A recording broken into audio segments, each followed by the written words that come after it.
Level by Level Gaming, and this is going to be the second video on the Nexus multi-game system here. If you remember in the first video, my intention was to do a Raspberry Pi, and that absolutely just did not work out. I had issues getting the adapter to work with the VGA, and anyways, I took the path of resistance. I had a old e-machine computer just sitting around not doing anything. And so what I've done is I've used that in this system. So I gutted this thing out, got it down to just nothing but the shell, got all the old wiring and all the old stuff out of it. And if you want to come in and look, I'll show you what I ended up with. So this was the lock that I punched out. I replaced that with a lock that I actually have the keys for. And if you look inside, this is the old small form factor e-machine guts. I had the 250 watt power supply, the board, this old, I think it's a 1 gigabyte maybe, graphics card. It has a VGA adapter on the back of it here. And this is a dual core e-machine board. 2 gigabytes of RAM, and I'm running it off of a 128 gigabyte flash drive. I got the sound coming in right here, and I've got the controllers for Xbox 360 right here. And it's a pretty old machine. It's not the fastest machine by no means, but it accomplishes the goal. And I think in some ways it's more powerful than the Raspberry Pi 3B Plus that I would have put in here anyway. So not that it's perfect, and I'll show you it does have its issues whenever we get it started up here. But everything fit in this compartment pretty nicely. I did have to do some wiring and get some things, get power running back through the system in different ways that just wasn't compatible with the old wiring that was in here, and the old power supply, which I don't think worked properly anyway. So it's probably why they junked this machine to begin with. Let's close this back up.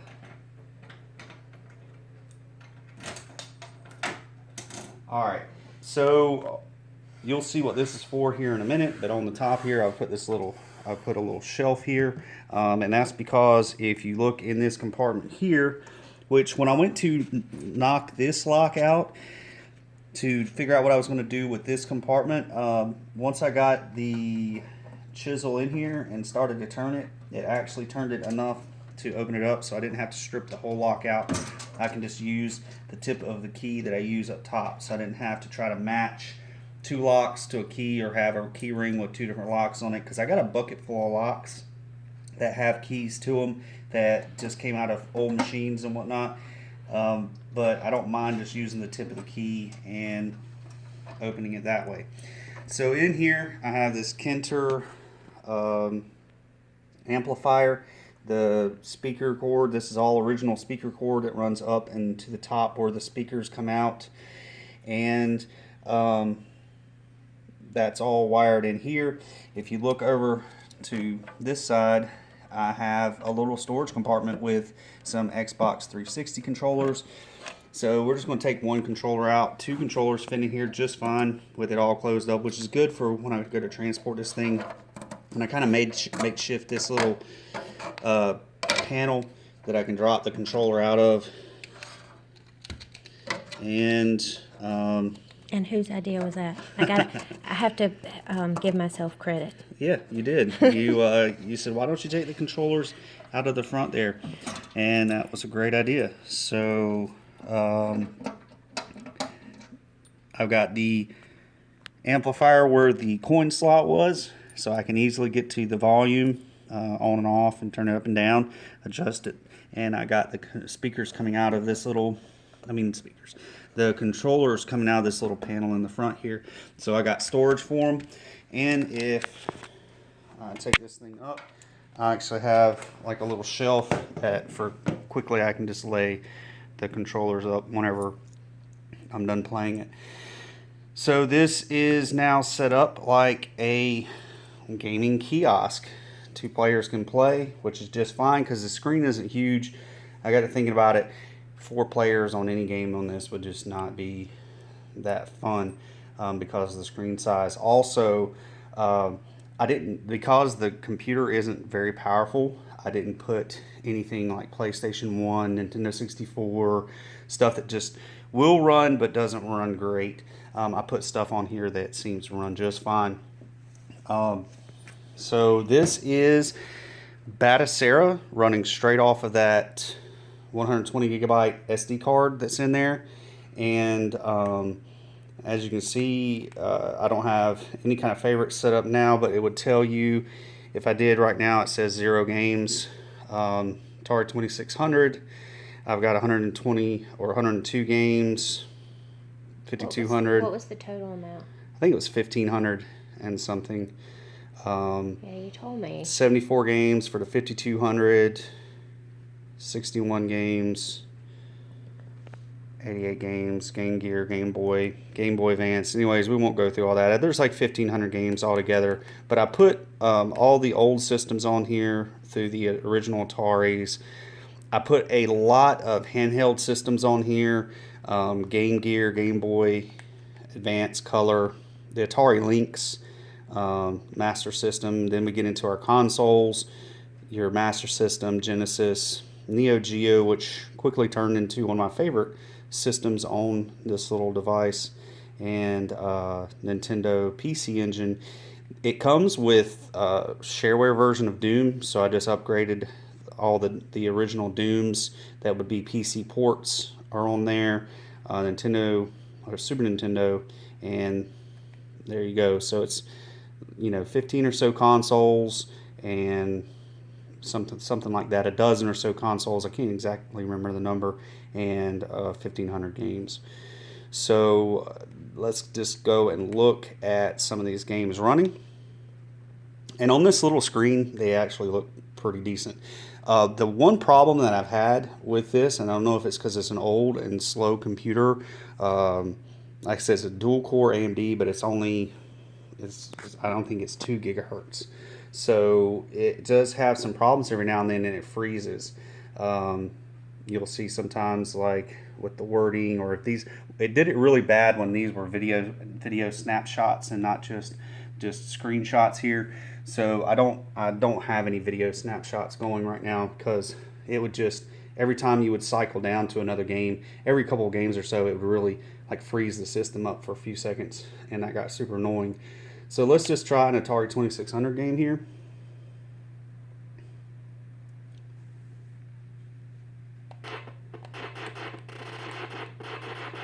And I've got the volume set pretty low on the dial. It will get pretty loud. And some of the games don't have the same level of volume as the other games. And having the volume directly accessible in the front there became a huge plus, that I can just reach down and quickly adjust the sound. So as you can see, this Atari 2600 game looks just fine on this screen, and it plays just as well. So I've got the hotkeys set to start and select on my controller here to be able to kick it back, and you can either go all the way back and go over like this, or while you're in here you can hit a trigger button to the left and to the right to get it to cycle over to the games. So let's take a look at the difference between Centipede on the 5200.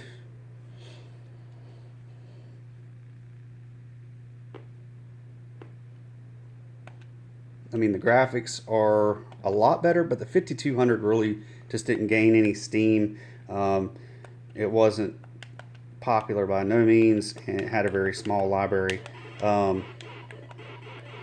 I do have, some games on here for this, and Centipede is really kind of hard to play on this system. I got to get the sensitivity on the controller set.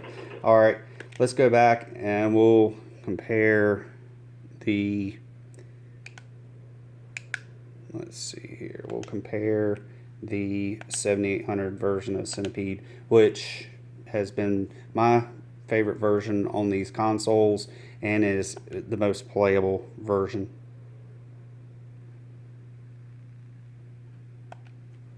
and then we will call it a wraps. The graphics are good, the controls aren't too sensitive, and it looks, to me, it looks great on this screen. I don't know what the value and how hard it would be to find these particular screens that come in these poker machines. It is a touch screen machine, which would be pretty crazy to figure out how to get that touch screen back working again, with a system where maybe you could select games by touching the screen, navigating the screen by swiping and stuff like that. But that's just way too complicated and out of my wheelhouse at this time. I'm thoroughly enjoying it, just playing it like a gaming kiosk with two controllers and plenty of old school systems. Let's go back. Let's play a Neo Geo game. Just to kind of show the screen off a little bit.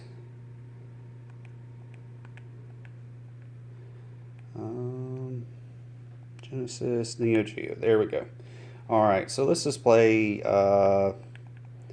Let's play some Baseball Stars 2.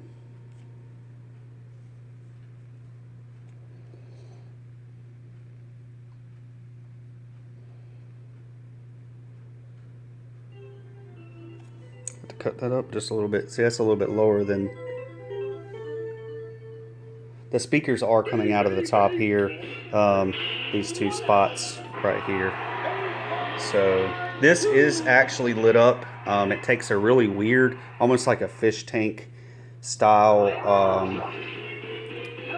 fluorescent light bulb, a real skinny, small fluorescent light bulb that I'm gonna have to either find, or replace with another type of LED light that I can power in. All right. Let's play some baseball.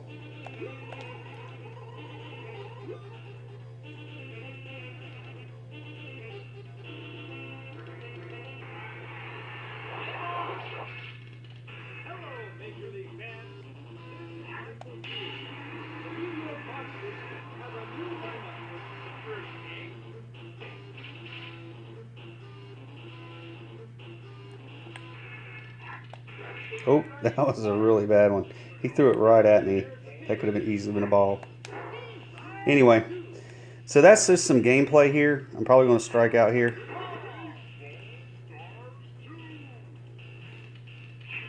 Yeah. All right. So let's just back it up here. There you have it. That's just some gameplay and where I finally went with this kiosk. So my intention with this is eventually I want to take this whenever I go when I go to different events and I go to different things.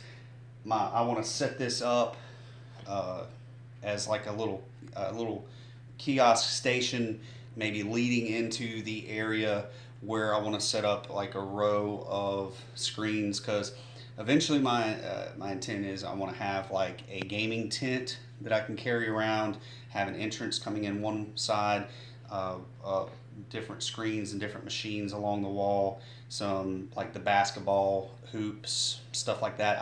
I just really want to set up like a mobile gaming tent, and this would be a nice little kiosk sitting outside the door where people can just walk up and play before they even go into the tent. So thank you guys so much for watching. I hope you enjoyed, and as more different machines and stuff come out of my garage and out of storage and I tear them down and turn them into some things, I will be sure to post those videos. Thanks for watching.